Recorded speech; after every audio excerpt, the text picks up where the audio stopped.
So it's a Nissan S Cargo, which Yes.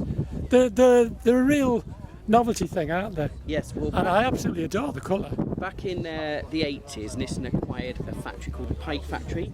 Called what? The Pike factory. Oh yes. To design 4 new vehicles for them, but with the intention of pinching parts and ideas and designs of other manufacturers.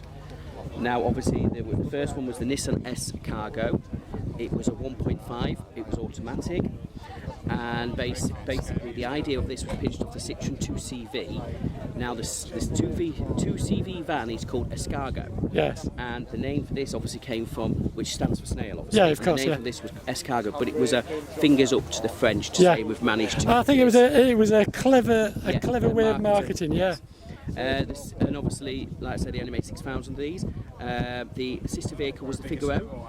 Oh yes. Oh yeah, They there's made loads of them out there. 36,000 Yeah. of them, 4 seasonal colours. They were 1 litre turboed, Yes. and they were automatic, but they had the Micro K10 turbo engine in, Right. which won lots of rallies for Nissan, did that engine. Then there was the Nissan POW and the Nissan B1. They were also 15,000 of each of them, and obviously they were also just 1 litre automatic.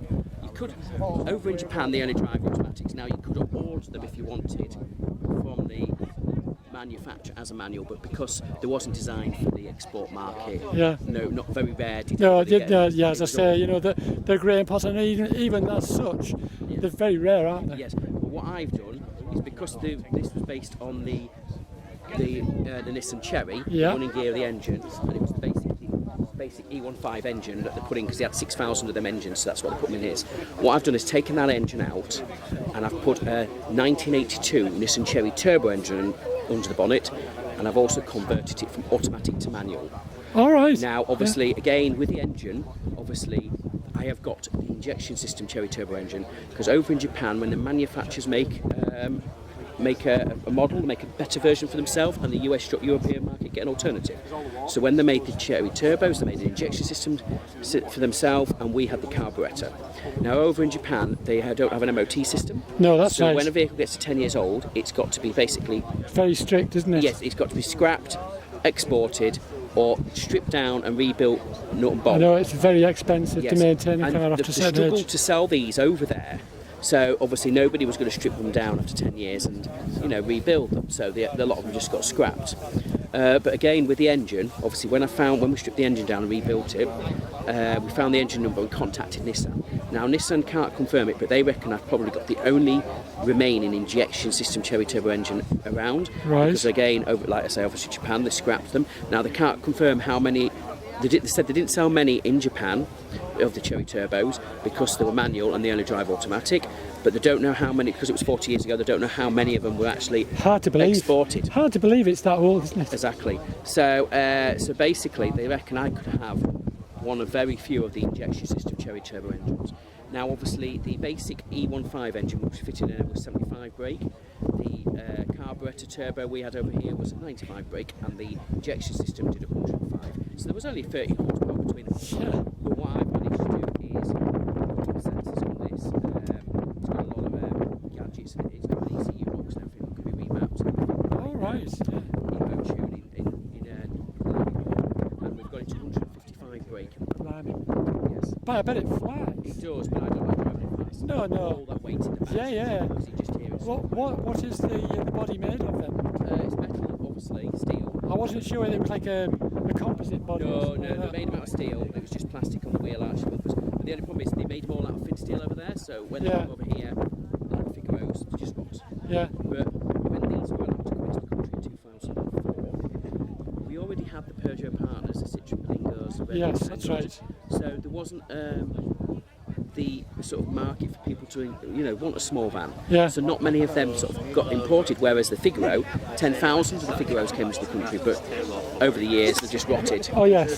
But there's a big following for the Figaro, isn't there? There is, yes. I think Andrew Marr used to have one. Yes, he didn't did. Yes, he did. Now, what I've done is as if Nissan was going to make one as a turbo. That's what I have done. Because basically the chassis and everything was Nissan Cherry. Yeah. So all I've done is just take the engine out, upgrade the engine, and change the gearbox. So how did you come by it then? Well, a gentleman down in he had it for 7 years, and and he built his business around it. He closed his business down, and it was his only remaining thing he had left in the business. I purchased off him, but the engine wasn't running very well at all. It was bringing out black smoke, and it was really bad. So we took it out, stripped it all down, rebuilt the engine. I've had to basically get a high performance clutch, high performance flywheel, because it just couldn't cope with the torque. Yes. I've had to do, upgrade the ECU box, I've had to do loads to it to get it to run to how it is now. Yeah. Obviously, again with the engine, the 1.5 engines are commonly known to overheat, and Nissan used to say they were lucky if they got 20,000 miles out of their engines back in the time before they were knackered. Yeah. So obviously to take the precautions of that, I've had electronic fan put in, electronic sensors, which will they can control them themselves. Plus, I've got an expansion bottle, so if they did fail, it's a foolproof. It will hiss like a kettle rather than do my gas. Yeah. So I've taken the precautions because, like I say, the original, basically Nissan Cherry Turbos, there's about 5 or 6. That's all that's left in Britain. Really? That's all there is. And obviously, with the Figaros, with the Escargot, there's about 500 on the Facebook page worldwide. But just because there's 500 on that page doesn't mean I've got one. No. But I am the only one at the moment that has done this conversion, and I've had it 9 years. It's a long time since I've seen one. Yes. But they're such a funky little thing, aren't they? Yeah, so the retro, it's a retro design. That's what appeals, I think, to people, because it's different. Yes. And it stands out, Anybody can have a normal box, can't they? Yeah. To have something that's just a bit different. So that's why I like coming to a lot of the shows and supporting the shows, whether it's for charity or whether it's to raise money up for whatever the events is for. What colour was it when you got it? Well, this one was a white one, but when we brought it into the country in 2005, basically they ordered it. They had it sprayed over in Japan in the orange and the silver. And how I knew it was originally a white one, because the engine bay was white. Yes. And basically, the previous owner, he then purchased it off them in 2007. They obviously bought it for the company who brought it into the country had used it for an advertising down in London, just for the business. He bought it off them in 2007, and on the way home, when he purchased it, it broke down, and obviously the motorway police pulled up at the side of it and said, "What's up? Has it run out of orange juice?" All it was just dirty fuel in the thing, and then obviously what he did is then he had it for 7 years for his business. But I've done a lot of work. I've had inner sills, outer sills. So you didn't have to change the colour; it was already that colour. Yes, you got it. but what I've done is it's been wrapped. Oh, it's wrapped, vinyl wrap, is it? In the back, and some naughty person smashed the glass and nicked most of the equipment. Oh, right. So it's completely wrapped. Now the wrap's been on 3 years. The company that did it was EPF in Stillington. Right. And, well, they've done a nice job of it. yeah, well, even the silver's been wrapped as well. Yeah. So you can just see the quality. And if you look after the wrap, it'll last 7 years. So how do you use this every day? Or just I use it for shows? every day. If you look in the back, she's a workhorse. Yes, I could see you've got it equipped out for your business. She works. She goes out and earns her monies. Now she has her own Facebook page because she's a proper diva. Yeah, it's lovely. And let's face it, if I don't spend money on her, she'll make sure I do spend money on her. She'll break down. And it's just one of them things. Especially when my other Audi goes in the garage. If that goes in the garage, you guarantee she'll break down. Yeah. Because the money's not being spent on her. Yeah.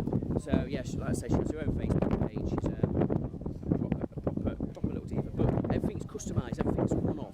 Like the exhaust, one-off. Yeah. You know what I mean? Made for it. Soft top. They only did them as black. Right. That's been customised, and that was actually funny enough from a company in Redcar that actually did that for silver. So it's all one-off, and finding parts for it is very hard. Yes, I can imagine. They nicked all the parts from other manufacturers to do it. Yeah. Okay. So you've got to try, but basically a majority of it is the Cherry. So the problem is you can get a few parts, but over the years it's like there's a company that they actually make me the discs. Yes. Drill holes and grooves in the discs. Yeah. They'll make them anytime. Pads, I've got Figaro pads on which are eco-friction. They're readily available. It's just bearings now, obviously, because the bearings of a 40-year-old vehicle. Nowhere in Britain has got any of the bearings because I've just recently changed the disc pads. So I've sourced some from the EU, and one business that they have multiple sister companies all over the EU. They bang up and got as many as they could, and I had to buy 4 sets because they just said they wasn't making any more of these bearings.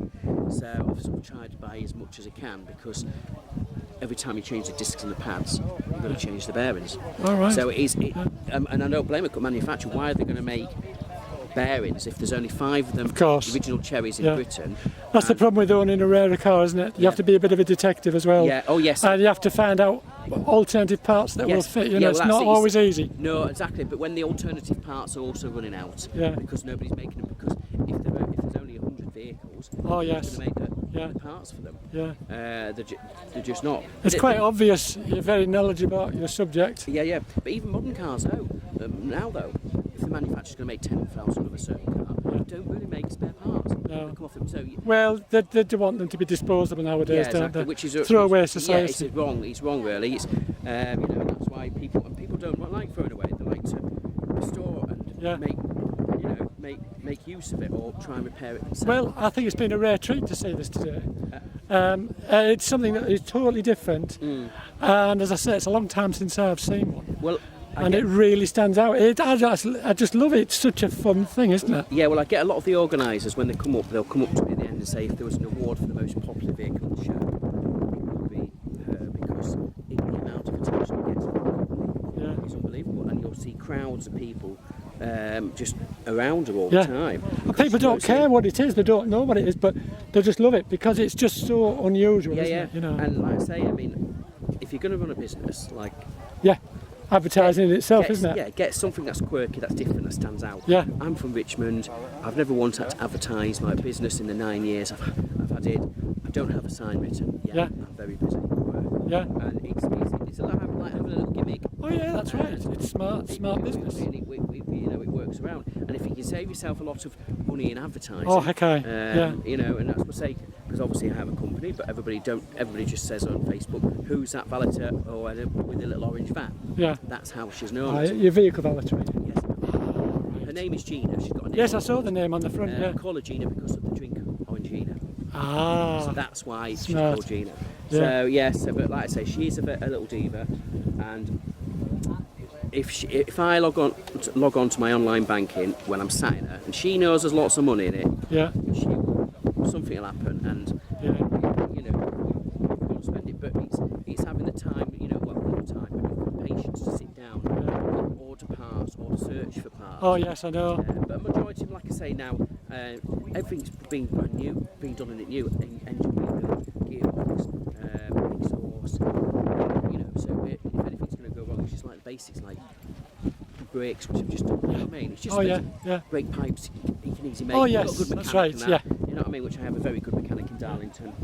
You know, obviously Garage A5. He's into more of the classic car and restoration. You know, he's stripped out and built it for me and stuff like that. So he knows what he's doing. Well, thanks for telling us about Gina. I was interested to know a bit more about it, and I think it's lovely. Thanks very much indeed. And just to see her, I think it's absolutely gorgeous. I do. I think it's a really fun thing, you know.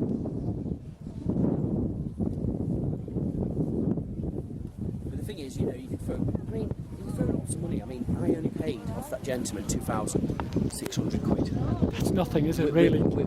You know, it's got the cherry turbo seats. But like I say, it was running like a bag of spanners. Was the engine? There was lots of, you know what I mean? So it owes me about 12 grand, but it is insured 26,000. Because they it's like you've got to have it. Yeah, it's common sense. You've got to have it. I had this argument with the insurance because they said why didn't I at the time when they've got the glass broken into and we had to go off the insurance. They said why have I got it at agreed fair value of 16 when they could get one for 7? I said, well, first of all, you won't be able to get one for 7 because over in Japan when they come, you know what I mean, unless somebody stored one for 20 years. A lot of these insurance companies don't always understand the product like you do and like we do. And I said, if you can find one with that engine and everything, and then what I've done with it, then I'll buy it for 7. But there again, they just want to wriggle out of anything that they can, don't they? So when they actually, they were arguing with me with the insurance company. So then they sent a loss adjuster out, and the loss adjuster actually came and had a look, and he said, and I gave him all the information about the engine, and he actually went back to the insurance company and said, well, actually, he thinks personal value is 20,000. This was back in 2020. Yeah. So they had to up it. You know what I mean? Yeah. So because he said you won't find another one. He said the engine's so rare. That's where majority of the money is. Yeah. Is in that block. Yeah. I've had people offer me serious money just for that. Would it be alright if I have a quick glance in the inside? Yeah, I'll open the door. Thank you. It's got like that same look. I'll only be a few minutes. Let me just tidy that so it needs to go into a proper store. Just so At least it gives you an idea of the comfort level, doesn't it? yeah. Well, they were fitted.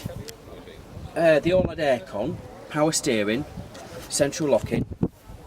They're all modern, all the vehicles, except for because I put an older engine in. It's quite airy cabin, isn't it? Yes. Really, with it being so It's high. yes. You know, obviously when we put in an older engine in, so I don't have the aircon or the power. Well, all the power steering. But it is well because when I first bought it, I'd seen all the pictures on it online and I paid for it. Yes. And then when I went down to collect it, when I saw it, I was like, oh, damn, she's too small for the business. But as soon as I opened that back and saw how high it was, I thought, well, hang about, I can build upwards, store Yeah. upwards.